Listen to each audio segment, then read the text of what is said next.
Muslims believe that Jesus was one of God's messengers in a long line of prophets, beginning with Adam, including Noah, Abraham, Moses, and David, and ending with the final messenger, Muhammad.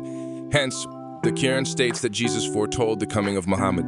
It says, "O children of Israel, I am the messenger of God to you, confirming the law Torah before me, and giving glad tidings of a messenger to come after me, whose name shall be Ahmad." Quran 61:6. Scholars have sought to find references to such a prophecy within the New Testament. The most promising verses are in the Gospel of John, in which Jesus says, "And I will pray the Father, and he shall give you another comforter, that he may abide with you forever." A 7.20. The Greek word parakletos has been translated as a comforter. Parakletos more precisely means one who pleads another's cause, an intercessor. Muhammad is believed by Muslims to be the intercessor on the day of judgment between God and the sinners, pleading for their forgiveness before the Lord. Some thought the prophecy may refer to the Holy Spirit. However, others argue that this is unlikely, since Jesus refers to the Comforter as a person elsewhere in the same Gospel, John 16. The year more the Holy Spirit was present at the time of Jesus, and this is a prophecy for the future. Jesus is quoted to have said, "For if I go not away, the Comforter will not come unto you."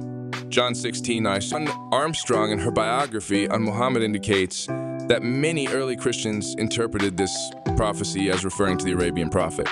She writes, our Arab Christians in the Syriac church had translated one passage of the Gospels in such a way to indicate that they were expecting Muhammad's message.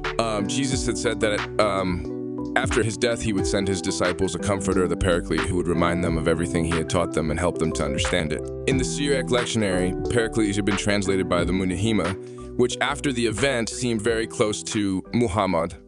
Other Arab Christians had read Parakletos instead of Paraclete, which can be translated by the Arabics Ahmad.